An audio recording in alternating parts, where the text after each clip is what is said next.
when it is time to zone corruption or looting, they don't zone it to those regions. They don't say, well, it's the turn of the Southeast to just take all Nigeria's money for the next 4 years, 5 years. Is that how you see it? Yes. So what I would say conclusively is that if we are going to zone at all, we must zone power to the oppressed. You know, the class that is always at the receiving end of this badly delivered governance. So in what, the country. which ethnic group do you see that fit in that description? It's all of us.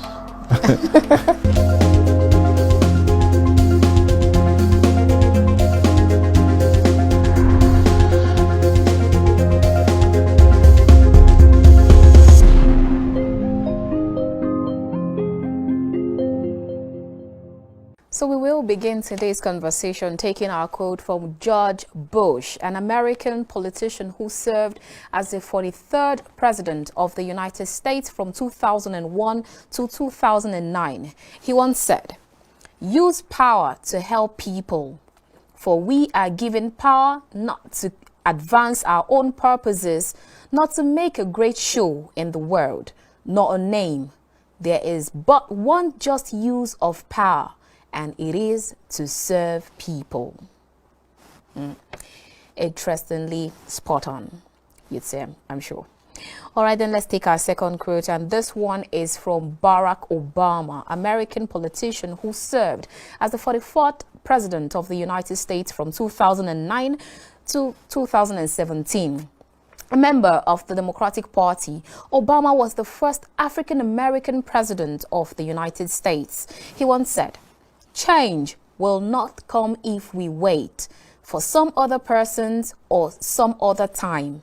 We are the ones we've been waiting for. We are the change that we seek." Absolutely spot on. Now let's see how this relates to what we will be discussing today. Warm greetings and welcome to The Conversation. We are reaching you from Kaftan's television studio here in the nation's capital, Abuja. I am Annabelle Oji.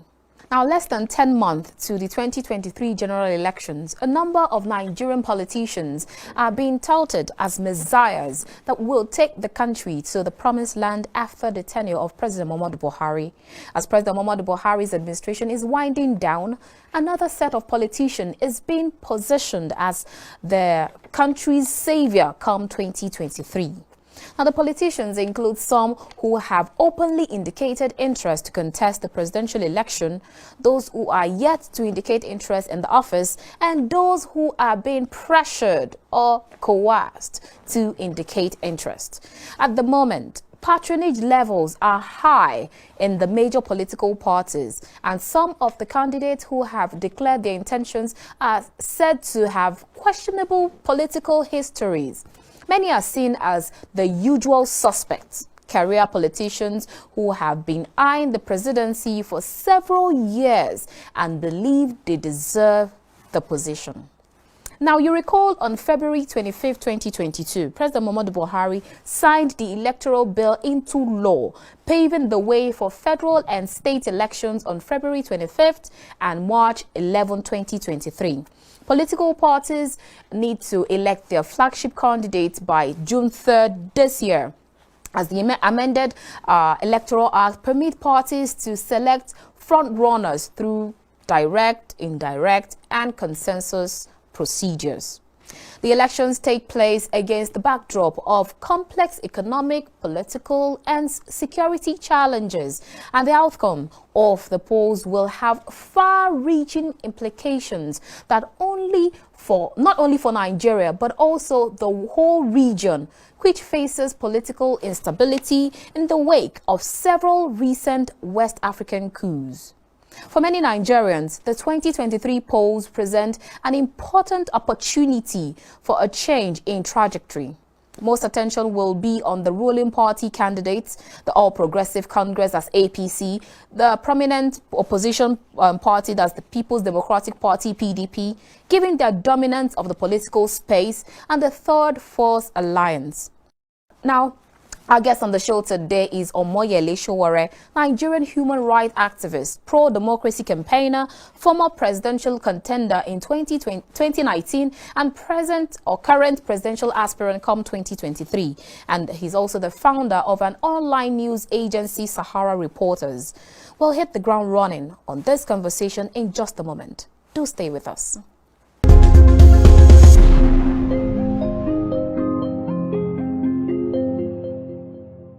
Welcome back. If you just joined us, this is The Conversation. We are reaching you from Kaftan's television studio here in the nation's capital, Abuja. Now we have our guest. He is Omoyele Sowore. He's a human rights activist, and he's also the presidential aspirant. You're welcome to the show. Thank you very much for bringing me again. Great to have you. All right, now let's start first by getting up close and personal. Who is Omoyele Sowore, and how would you describe yourself in few words? What is it that the media, Nigerians, don't know about you? I don't think that there's anything the media doesn't know about me, Okay. Except to say that I'm a Nigerian citizen, publisher of Sahara Reporters, which I'm sure you know, and an activist who has spent recently some time in detention, as well as most people don't notice that I've been restricted to Abuja for 3 years now by court order. Okay. So how's it coming along? I'm making the best use of it. Oh, okay. We'll definitely get back to the court order. Now, so let's talk about human rights activism in Nigeria. Now, there's this school of thought that believes that only the human rights activists, they only scream Aluta Continua Victoria Asata when there is a particular thing that bothers them and everyone. And as soon as they get invited by this group of people, the people that they are working or fighting against, they come back to tell you that they've decided to sheath the sword, or they've decided to suspend either the strike or the whatever it is. And then for some people, they just believe that comrades or human rights activism only exists in the name, because we've seen these things happening. Human rights activists, they fight for something, and then when they get appointed into government offices, it becomes something else. What are your thoughts on that? It's the reason why I sometimes feel uncomfortable addressing myself as a human rights activist, because I do not want to be grouped with the set of people you've mentioned. When people wake up one day and start addressing themselves as human rights activists, it's different from those who take it as a career, who take it as a cause. And it is up to the public to now see through those who are legitimate, genuine, and those who are doing it for the purposes of having the visibility that attracts them, either attention, funding, or positions. I don't belong to any of those categories, having done this for 32 solid years now, doing the same thing consistently, fighting the bad guys in power in this country, and taking time out to, reel out, work on human rights violations, getting people pulled out of prison, either as individuals or as a group, and engaging in advocacy for human rights. So there are different categories of this, but I'm not here with a Rolodex of people who are human rights activists in Nigeria. And that's why sometimes people joke, make a joke that it's not human rights, it's human rights, as in food, that attracts some of them to do what they do. But it's much more serious than just the label. All right, then, now because you talked about the court cases that you had, now one of the recent judgment from the Federal High Court in Abuja, where Justice Obiora Egwato declared your arrest over the 2019 Revolution Now protest as illegal and ordered that you be paid the sum of 1 million naira. Now, how did that judgment come to you? Is that another confirmation that truly the court is the last version of hope for the common man? It should naturally be. And there's a second judgment, by the way, within the span of 2 months. I think there was a judgment also of 3 or 4 months, also in December. Where court ordered them to return my phones illegally seized when they abducted me from Lagos to me. And they have not returned those phones to today. And they were also ordered to pay me 2 million naira and asked to also apologize to me in about 3 national newspapers They have not done that as we speak. So the, the courts must go beyond just delivering justice. There must be consequences for those who don't respect court orders or don't respect court judgments. And that is what is missing within our own judicial system whenever it works a little bit, even for the common man, as we like to say. It naturally should be the place where you can find succor, but because the system is very compromised and rigged against the majority of us, and because of corruption, and also the fact that the courts are highly politicized, you rarely get what you can call justice in these courts. And it's also unaffordable to a lot of people to go to court because it requires lawyers, heavy filing fees sometimes. And sometimes when you file your cases, you don't even get dates assigned to your cases for months. So the bureaucracy is killing social, economic, cultural, and even physical justice across board. All right, because it is the month and in fact the week of women, Modern Sundays, you have Modern Sundays all across, and then what are your thoughts on women's participation in politics or in leadership, especially in Nigeria? You know, I'm on the extreme side of women's rights, and I feel like I'm tired of women asking to be given their rights to be leaders or vote. I think they should take it. They have the population now. They have the resilience. They have the intelligence. I mean, if women can raise men, why can't they raise and manage a country? And some of us that are raised by our moms and dads, our moms participated more in raising a child. The question I keep asking women when they go and protest and ask for their rights from men is, what are you waiting for? You have the population. If women decide to come together in this country today and vote for a female as president, the person will win the majority of the votes. Because even if you look at our electoral politics, the people who are likely to participate in rallies, who will stand at polling units until the votes are, delivered and counted, are mostly women. The ones that are likely to mobilize for us, those who are into electoral politics or partisan politics, they're mostly women. But when it is time for leadership position, we now start talking about percentages. Or maybe if we give them 35%, it will sound just. Whereas in small countries like Rwanda, you have their parliament, 75% of the parliament is almost women, because they went out there and decided to take what belongs to them. It's the same thing I tell young people, that you should not be apologetic about participation in politics. It was the reason I was opposed to Not Too Young to Run, because why would you go and beg old people to allow young people who are 75% of the population to sign a document to let you be president, when you could just go out there and shut everything down until you become president, because you have the majority of the population. Shutting everything down, does it include protest? Yes, But how far has protest gone, looking at all that happened even recently with the NSAS? You see, the value of protest is not based upon immediate action sometimes. It is a set of actions and reactions that creates fear in the minds of the oppressive or the ruling class. That's what protest does. I am in and out of courtrooms a lot, in and out of police stations a lot, and I tell you that the Nigerian police will never recover from NSAS. They're dead scared that another NSAS could come. The people in power, the ruling party, is so scared of NSAS that whatever they do now is to ensure that there's no repeat of NSAS. How do you say that such a protest doesn't work? People in the US, they were just 12% of the population of blacks. They forced about 88% of their population to accept their rights to vote, equality, and several other things they enjoy today. But in those days when it was happening, they were being mocked. They used to call some of them all kinds of names. Some of them were called extremists, some were said to be too soft. They call them Uncle Tom, and so protest is not something that happens one day and you expect to have the results.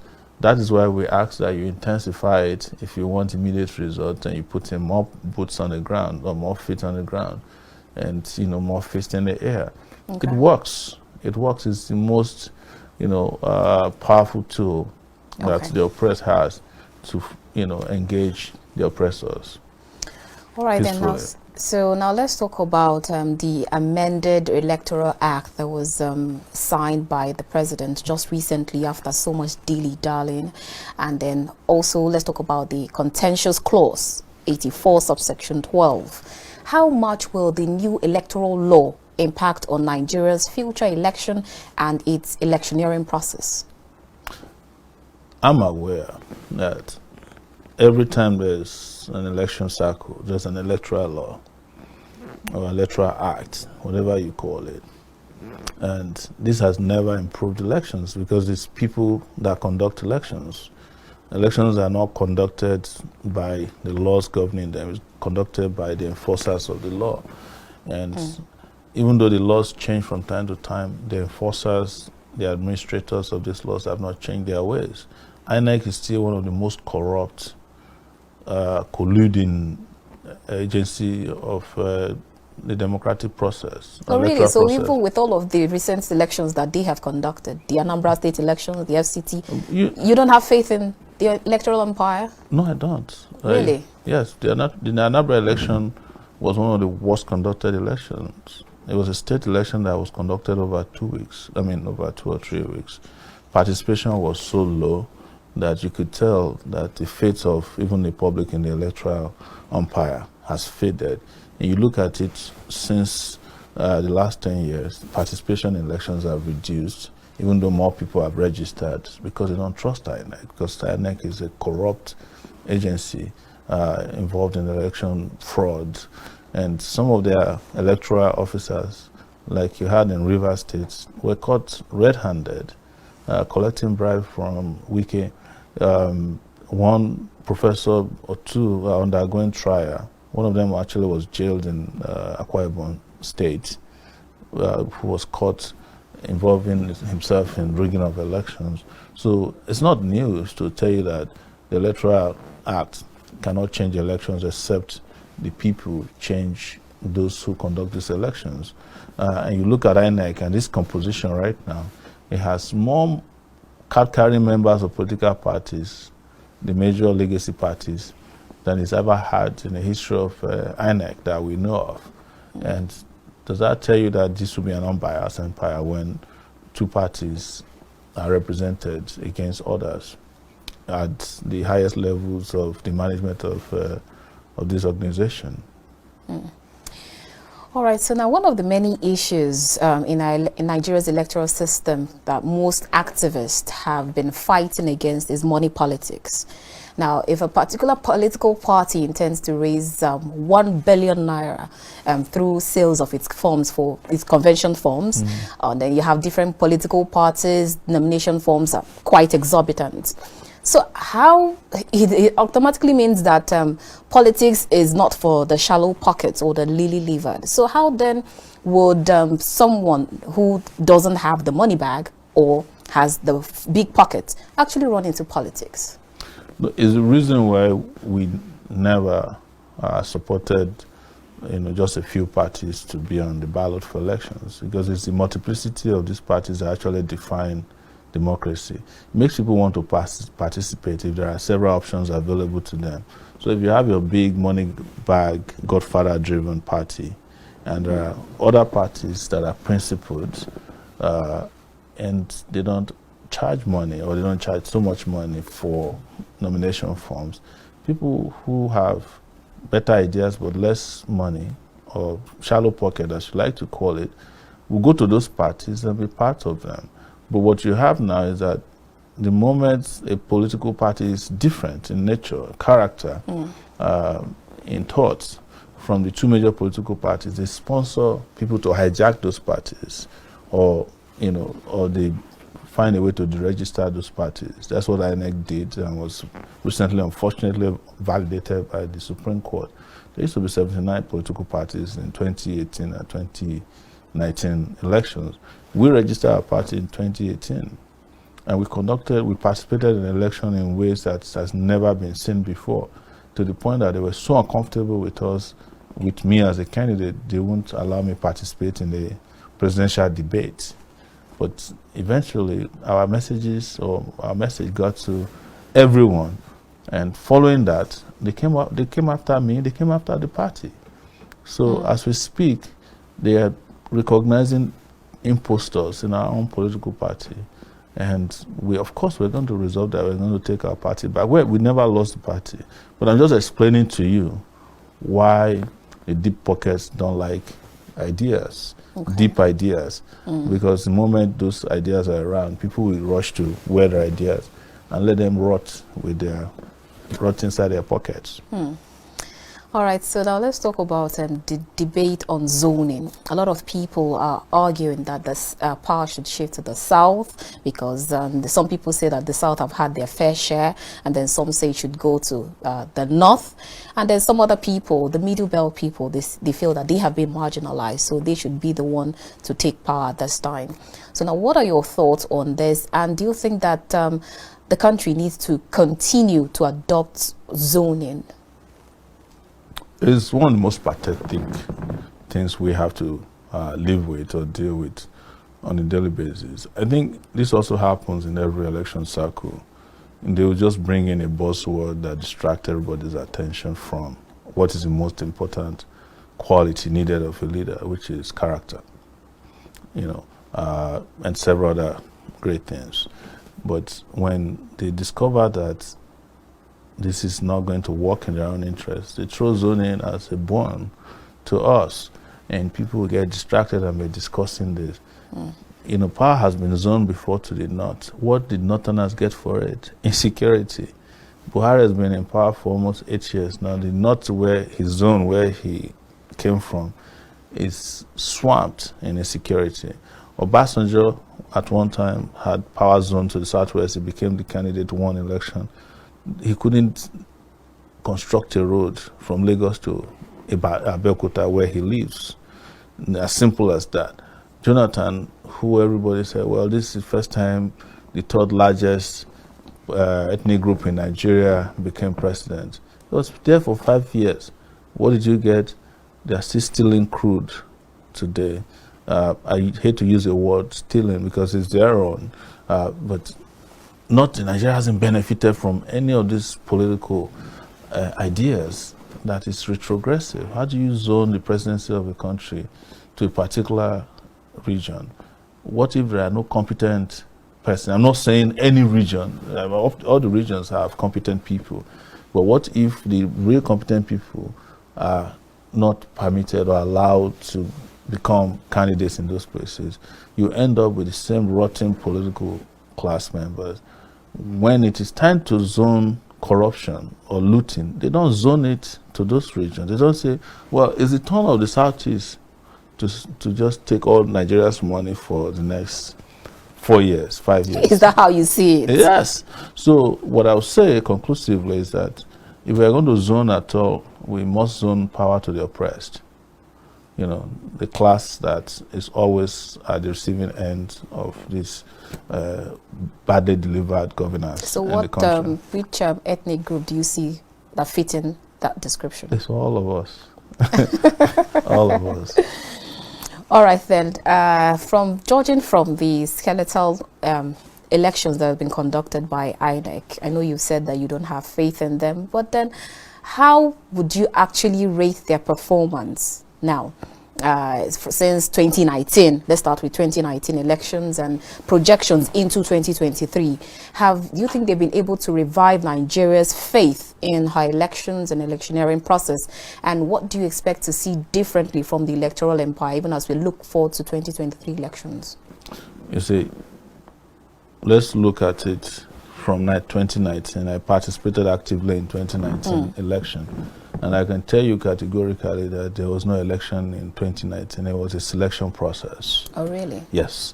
And when it was time, they just allocated numbers to people. They allocated me some numbers too, which is in no way representative of what people who were on the fields did for us. But let's forget about 2019 for a moment. Go to, later on in 2019. They conducted election in Kogi State. which was the election that everybody referred to as Tatata. They were shooting and killing people. A woman who was an opposition leader was burnt alive in her house. That's not election where there's intimidation, harassment, collusion of security agents to impose one man, Yaya Bello. There was election also, I think, in Bayelsa State. It was so bad that this person that won, his position was reversed by courts, I think, before he could even be sworn in. So all these irregularities and the fact that INEC, even in all these places, could not conclude elections at once for logistical reasons, which is their own fault, shows to you that INEC is not only manned by incompetent people, it's manned by corrupt people, because I know categorically that if INEC wants a candidate to win, they decide who should win, and they get heavily settled. Sometimes they drive around huge numbers of PVCs in their own vans, give it out, collect it back, so that elections are rigged in sometimes a little bit more scientific way, because I think they're tired of people carrying ballot boxes as they used to do before. Since 2019 that I came out, I've seen a lot of elections. Even our party participated in a number of elections, and they were non-elections. In Ondo State, where we participated in local government elections, which you can say is organized by the state electoral commission, but they're all electoral commissions, right? Before the election was ended, they had already announced the results of election in Ondo State, Akure, the state capital. Local government elections that took place in places like Lagos is the same thing. Either the competent candidates are excluded for the sake of the ruling party, or violence. Why would you blame the electoral umpire for all of this? You've seen that they've been trying to progress, bring in the beavers. If there was progress, you look at the stats. If there is progress, it would show in confidence and participation. I just gave you some raw statistics now that less number of persons are participating in elections, progressively degenerating since 2019, for instance. In fact, and these figures are there to the point that number of persons that voted in Anambra election was probably almost 18% of the population. But everybody knows that Anambra State, they always have this voters' apathy. So do you blame INEC for voters' apathy? It's not voters' apathy. Even INEC, with the 18% people that voted, could not finish conducting that election at once. You know that. So it has become, inconclusive National Electoral Commission. All right, now, so let's talk about you. So recently you declared your intentions again since after 2019 to run for the biggest position in Nigeria's political space as the next CEO. So what exactly stirred that decision again, and how would you describe the kind of support, reactions, and attention that you have been getting and you are still getting at the moment? I didn't declare because I was looking for attention. I declared because I want to win and become Nigeria's president, to be democratically elected. And but it's fair to say that it's been a great amount of attention compared to the deep pockets, as you like to call them, who have declared and have been received with utter disdain and coldness from the public. And I'm not saying it because I'm the one who declared. If you saw footage of the declaration itself, it was a jam-packed hall in Abuja here. Despite the fact that upon hearing that I was going to declare for president, I got arrested. And after declaring, they arrested me again and tried to charge me for an offense I had nothing to do with or didn't exist. So, and after that, despite the fact that I'm restricted to Abuja, everywhere around the country is excited about my candidacy, and people have been talking about it. But interestingly, there has been some kind of blackout from the mainstream media. And I understand that, which is a discussion for another interview, probably in the nearest future. But where we have the most participation in media, which is social media, is buzzing on a daily basis regarding my candidacy, things I have to say. In fact, I am using old videos of 2019 to explain to people how clairvoyant our campaign was in 2019 and what they missed out by voting for the same characters that be destroying the country since the 1960.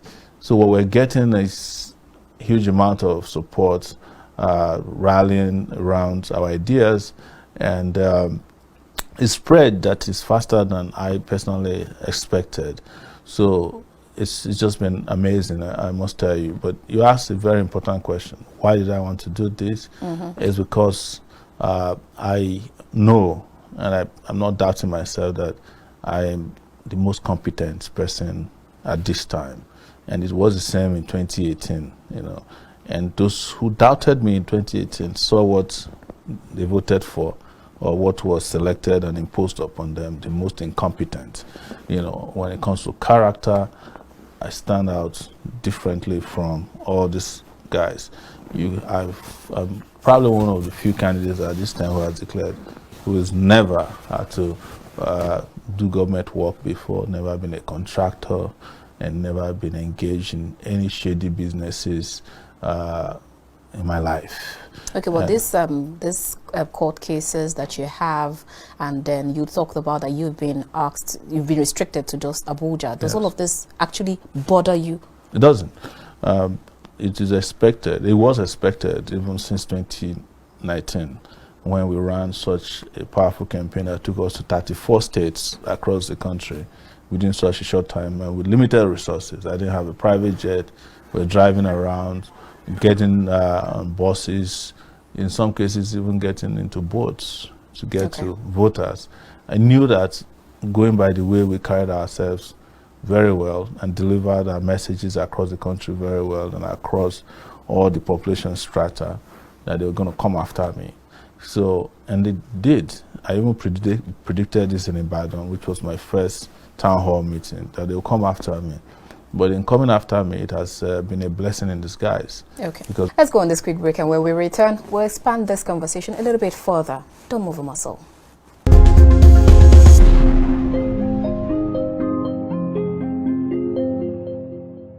What exactly is in your manifesto that is new, that Nigerians have not seen or heard before now? We are very focused on changing the Constitution of Nigeria. Oh, yes. Okay. We want to go after that fraudulent document, take it down, and let the people decide what the next. So you're among the school of thought that believes this constitution should be completely overhauled? Yes, not overhauled, scrapped, and a new one put in place, emanating from conversations between all the component members of our society.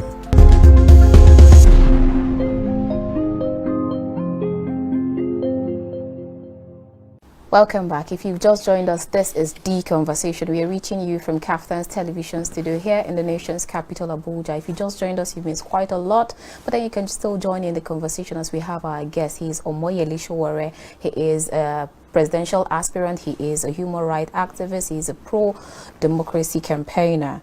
Now, before we went on that break, we've talked about quite a lot of things. Now, aside, you talked about the kind of chair that you've been getting from people since you declared your intentions. So have the reactions been all cheery and positive, or are there the negative reactions, the backlash and the boos that makes you think that you might want to rescind on your decision? No, I'm a complete Democrat, to the point that I accept praise the same way I accept condemnation if it comes to me.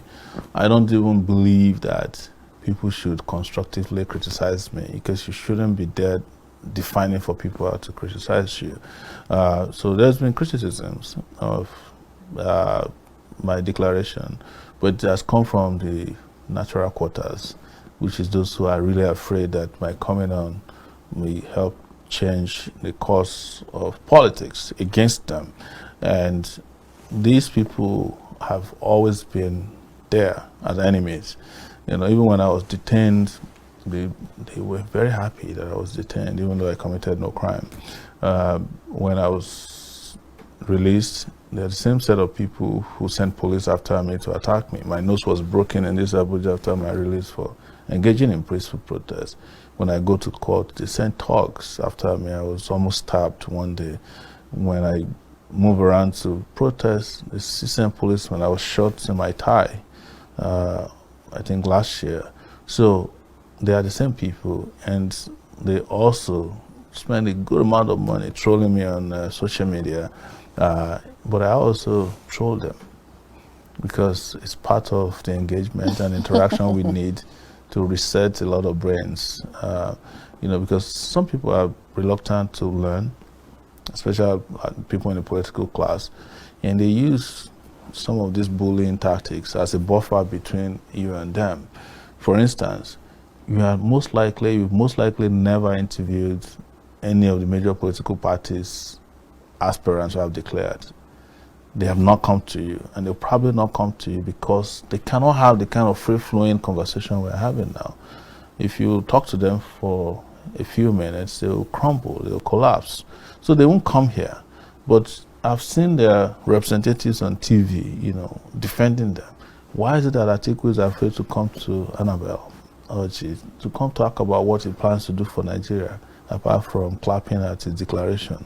Why won't Tinubu sit across from you, tell us specifically what he wants to do for Nigeria, apart from saying that it's a lifetime ambition to become president? I say the presidency is a family property or some kind of, inheritance for his kind of people. So why won't Peter Obi be out there talking about his programs? Because they have nothing to offer you, and when they do come, they want to control questions you ask them and how the questions are answered. But don't you think there's still time? They still have ample time to do all of that? Well, we have less than a year to go. If this was the US, there would have been debates now happening between some of these candidates that have declared, both at the party levels or even inter-party levels, or even people without parties. They'll be on TV, on radio every day. But the reason they don't come out is because they have nothing to say to the public. They believe that there's nothing money cannot buy, including the media, and they seem to be getting away with it. But that is changing now because there is now a social media department, that is part and parcel of this conversation. And we see that they're trying to also push their heads in that department. But that place is more of a level playing field than the mainstream media. All right, then. Now, so let's talk about your manifesto. What exactly is in your manifesto that is new, that Nigerians have not seen or heard before now? One thing that is new and very, very powerful is that the manifesto, apart from the good stuff about security, health, infrastructure, power, this time around, we are very focused on changing the Constitution of Nigeria. Oh, yes. okay. We want to go after that fraudulent document, take it down, and let the people decide what the next. So you're among the school of thought that believes this Constitution should be completely overhauled? Yes, not overhauled, scrapped, and a new one put in place, emanating from conversations between all the component members of our society, the working class, the ruling class, and the oppressed, the oppressors, as we may know them, women, girls, boys, retired persons, old and young, weak, challenged. Let everybody come and discuss what they want the Constitution to look like, and those who may not particularly like the Nigeria of today, some of them who have been asking out that they want to break away from Nigeria or be divorced from this terrible marriage. That Constitution needs to reflect their aspirations and desires in a way that the Constitution then travels around the country and then will determine the Constitution by way of a referendum. All right, so now Nigeria actually needs someone who understands a little bit of everything at the moment. Now talk about security, her territorial integrity, technology, money, finance, even entertainment. Nigeria needs a director, a leader a builder, someone who has knowledge of everything and not a novice, Yes. who believes that he or she can leave everything to the hands of expert advisors or people who would help them fix things. Now, do you have these qualities, or you intend to grow in the job? No, I already have demonstrated that these qualities are inbuilt in myself. You know, sometimes people don't know a whole lot about me, apart from the activism part. And part of it is because they no longer teach history in our schools. Otherwise, so many people knew me during the elections in 2019. And when, after the election, they saw that I was a student activist in 1989, they were like, wow, you know. When they saw that I was standing behind MKO Abiola in 1993, they were like shocked. When they saw that I led protests to disrupt the National University Games in 1998, they were like, wow. When they heard that I started a media company, having never been a journalist before, that became a global brand, they're like, wow. And then discovering that I could leave my comfort behind and come back to Nigeria and actually be prepared to die if it was necessary to protect the democracy that I fought for when I was a student when I started as a freshman in 1989. They said, wow.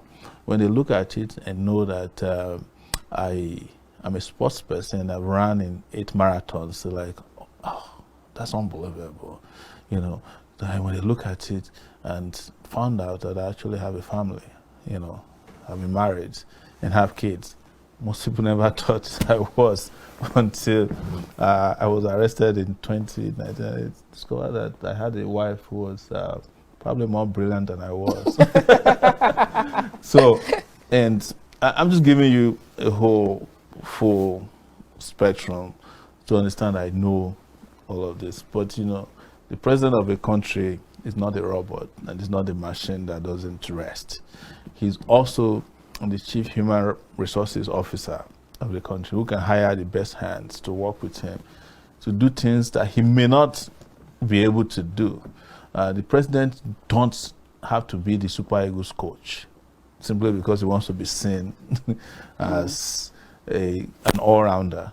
But the president can also be the commander-in-chief who visit troops on the front lines so as to motivate them, you know, bring them food, sit with them, see how they're doing.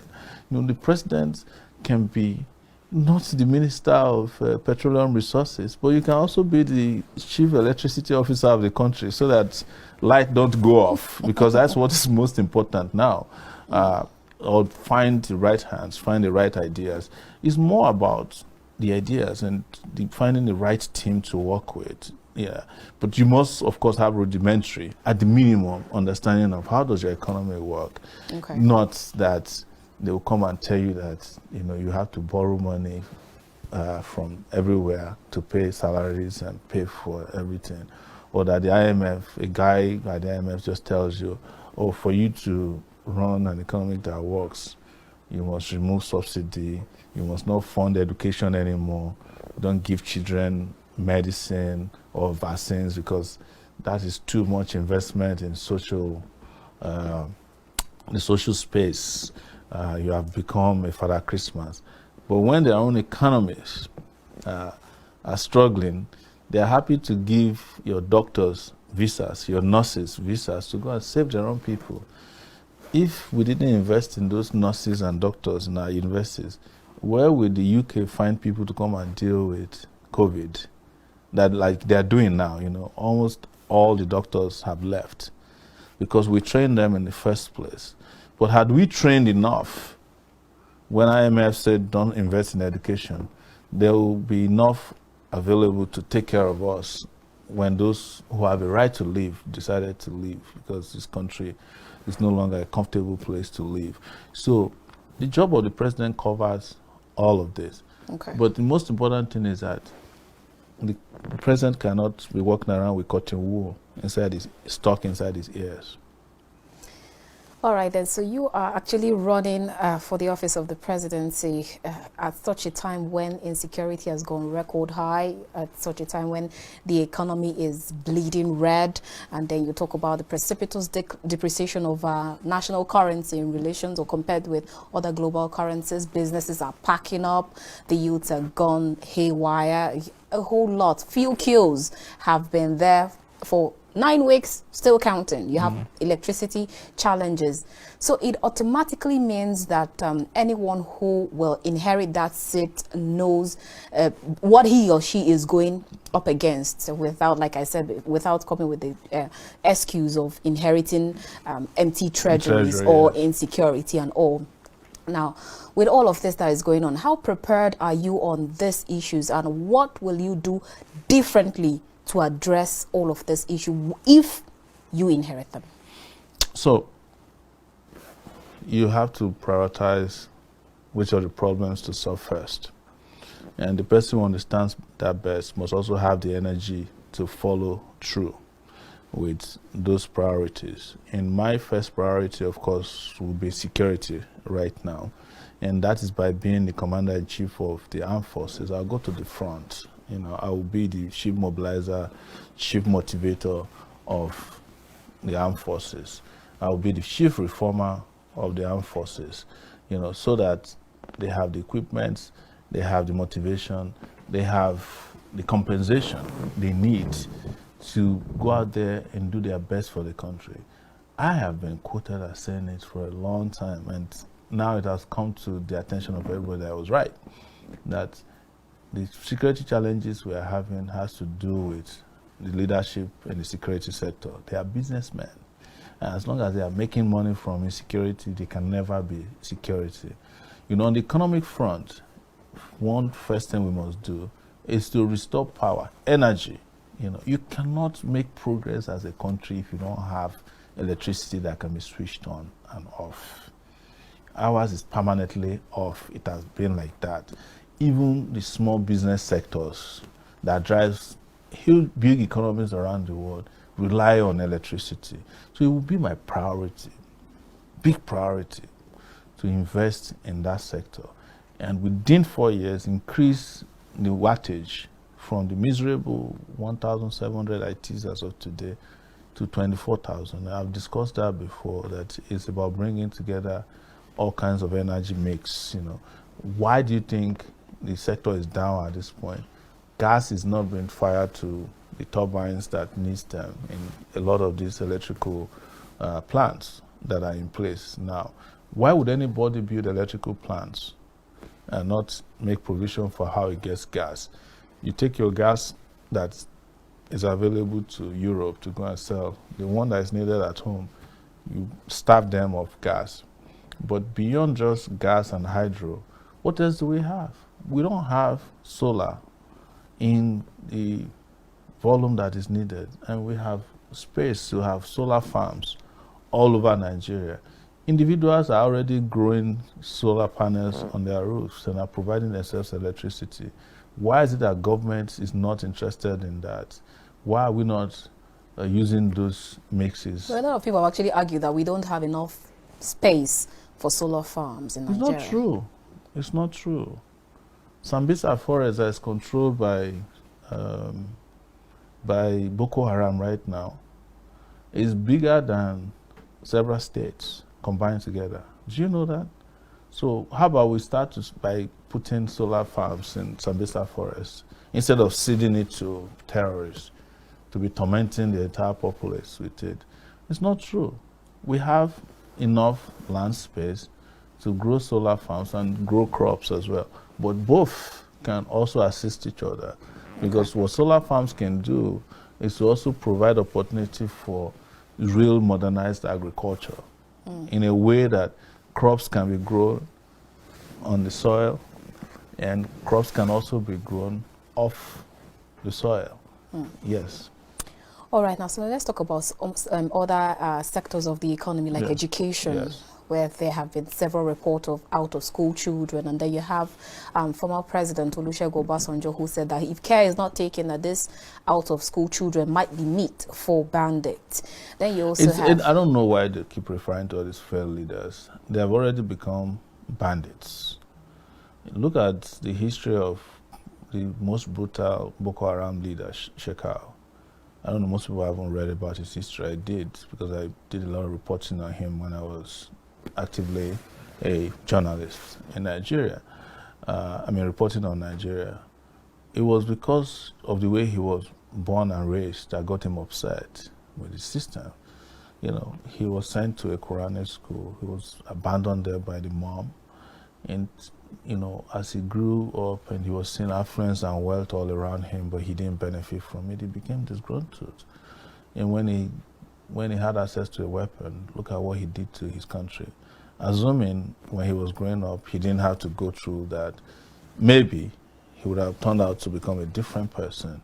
I am not saying that offering him education or food or clothing growing up would have made him become a totally different, because there's also a part of psychology in the way children grow up. You see white kids who grow up in affluence and they go and shoot up schools because they're messed up. But that number would have been completely reduced. So they're already recruiting out-of-school children. Some of them are used as suicide bombers because they don't have anything to live for. They're given the impression that they can die for something that will take them to a different space. Now, when you have things like that, sorry to cut in there, when you have things like that, people like that, and then you also have tertiary institution, ASU is going on strike, they're still on strike, you still have the government schools are barely breathing under the knees of the private schools. Now, how and what will you do differently? Is to prioritize funding for education. You understand? Let me give you an example. What I would never do as a president is to take out $2.5 billion of our resources, of our revenue or wealth, and plunge it into a one-man refinery because the guy is failing in his refinery construction. I'm mentioning Dangote now. Nigerian government, through the NNPC, is going to invest $2.5 billion in Dangote refinery to improve and increase the wealth of one man. And then create jobs for Nigerians. How many jobs will it create? You know, who told you they are Isn't that going to at least reduce this pressure we have? So we're talking you about tell me, oil, fuel or crude oil exportation and importation. You tell me, how much will it create jobs? How many kids will be off the streets if you spend $2.5 billion on education? The ASU strike will be over that same day, the day you promised that amount and they assure that you put it to use. We'll be building schools everywhere. You know, there's nothing wrong if a secondary school looks like this building. Yes. With all the resources you have, a studio, a basketball, indoor court, you know, a massive football pitch, swimming pool. Build your secondary schools like that. See how many people will be working in those secondary schools. See how many people will be working in the universities. If you invest it in the public sector, over 1 million people will be immediately employed. But if you invest in the private sector and private individual, his priority is to make profit. And he will not employ anybody that is not recommended by the people who see the money to him. But the public sector employs everybody because they are stakeholders. And they own the money anyways. It's not Dangote's money. So I will put that $2.5 billion that is available into our universities to build secondary school, pay teachers. I want to employ, at that point, 600,000 teachers to fan across this country to make sure that no child is left behind. But giving the money to one man, you have left your entire country behind. Okay. So, and that's just one instance. There was a minister, Festus Keyam, who went and bought cutlass, machete, and wheelbarrows for people. I think within a short time, he spent like 70 billion. Nothing was done. It's just, you know, something we heard over the TV. How many of those wasted efforts are out there that shows that we don't have people who have the right thinking faculty operating in their skull. Okay. They just do whatever they like, and we keep telling ourselves, or we are challenged to analyze why we should not get what belongs to us, or why the right investment should not be made in the right people, which are the citizens of the country. So it's a question of priorities, it's a question of understanding your society, it's also a question of capacity. Our leaders don't have the capacity to think or implement anything. That's why this country is broken, and we want to fix it. All right. All right, so now, even before we round up, now let's talk about persistency, consistency, and sustenance, going the full 9 yards. And how far is it for you? Because definitely very soon you get the bullies, you get the intimidations rather, you get the money bags throwing stuffs around. Do you intend to go in all out with this, or because like we've seen severally where you have politicians or aspirants come forth and then all of a sudden they say they're no longer interested, they decide to hang in their boots? What's it for you? Are you intending to go the whole 9 yards and not intend to sell your followers or something? I've never been known to sell followers. That's why I said to people who said, oh, if you say something you will be demarketed. I said, I'm not in the market. I'm completely following my vision or mission, and I know that it wasn't going to be easy. All right, everything I've done my entire life has always been this type. I was born in a village beside a lake, dead poor.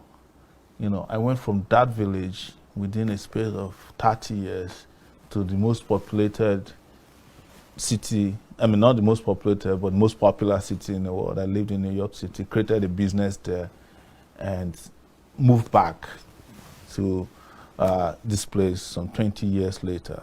That was between the time I entered the University of Lagos, 1989, and arrived in New York, 1999, and came back to Nigeria, 2019. You can imagine what my life has been, from one very obscure spectrum to the brightest.